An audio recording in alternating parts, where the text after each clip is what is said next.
Alright guys, I am back doing these videos. I haven't done one since September of last year. In case you're a new friend on Facebook or whatever, or weren't paying attention before, I used to do these videos on economics and liberty, that type of stuff that interests me that I wouldn't normally talk about to somebody, because most people, well, let's be honest, most people don't really care too much. So I just do videos, and if people want to watch it, they can.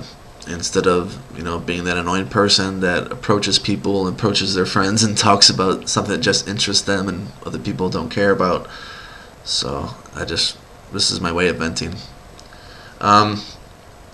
So I'm not sure why I picked today to do this video. It is 3:30 in the morning. I'm very tired, but motivation struck me out of nowhere, and I just started writing. I just have all these pages, 4 pages of just blah, well, whatever. It's kind of pathetic and dorky, but I just started writing. No bullet points, just wrote. So you'll catch me, I'll be reading mostly, but I'll try to look up to the camera because I know it's boring just to hear me reading from a paper, looking down the whole time.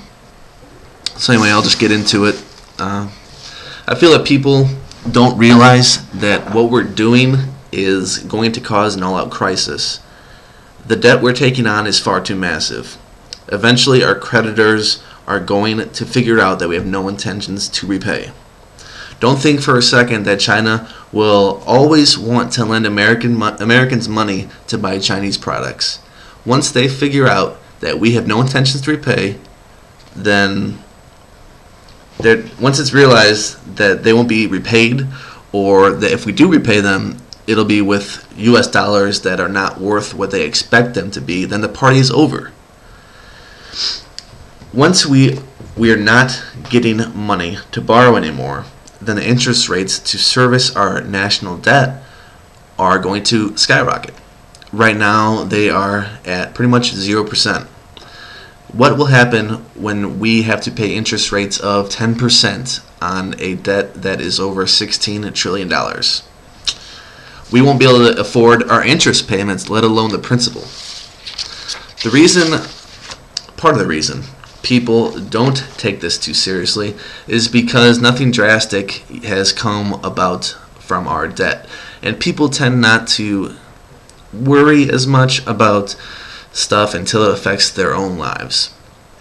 The US is able to spend borrowed money with minimal repercussions, just as you can spend money on a credit card even if you're in debt, and it'll work for a while. But as you know, it won't work forever. What people are finally waking up to recently is the fact that US inflation is starting to become more and more evident around them. At the grocery store, at the gas stations, at the clothing store, it doesn't matter.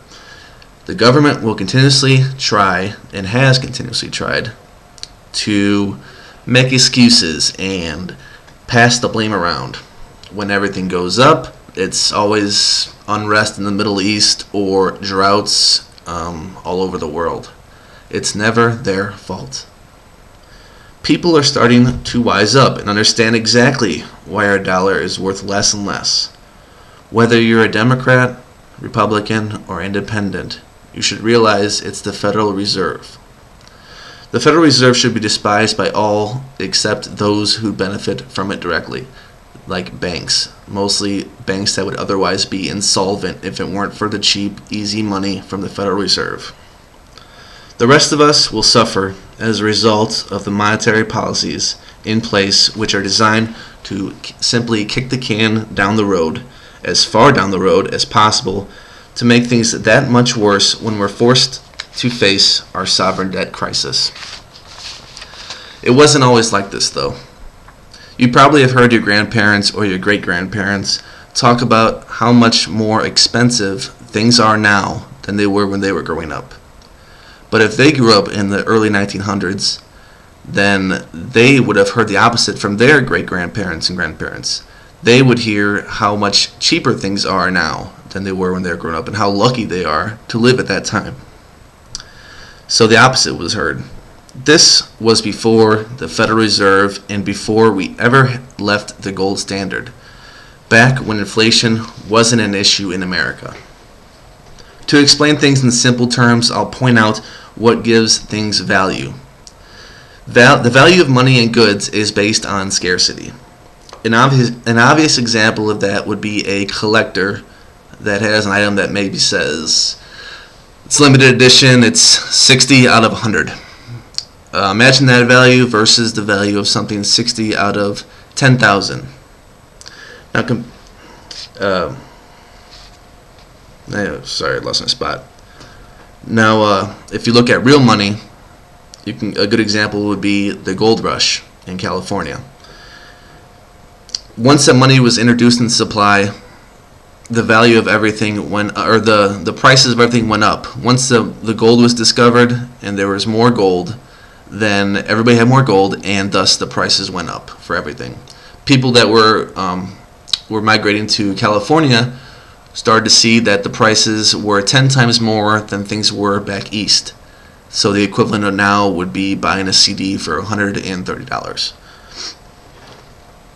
Once everyone around the world realizes America has no intentions to repay its debt, we will be cut off, and there isn't another America out there to bail us out, or that is even willing to bail us out.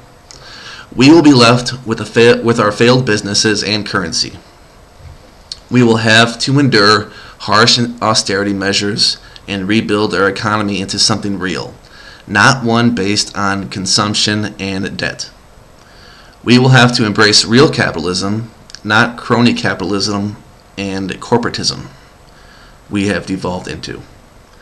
I know these aren't the type of things people like to hear or think about. Unfortunately, this is the truth of our situation. Maybe once we've restructured, we can have a real, viable economy again. Maybe things will be better than ever in America. I certainly hope so. But know that it won't come easy. There will be riots in the streets at some point. It won't come without poverty, class warfare, and sacrifice. It's up to the country's understanding of how we got to this point to guide us to our downfall or our perseverance. And I'm going to close this out with a quote that I found applicable. It's on my phone, so I'm going to read it from here. Quote, "Ideas are very important to the shaping of society. In fact, they are more powerful than bombings or armies or guns. And this is because ideas are capable of spreading without limit. They are behind all the choices we make. They can transform the world in a way that governments and armies cannot. Fighting for liberty with ideas makes more sense to me than fighting with guns or politics or political power. With ideas, we can make real change that lasts." That's a quote from Ron Paul from the book Liberty Defined. And that is all, guys. I am going to sleep. Adios.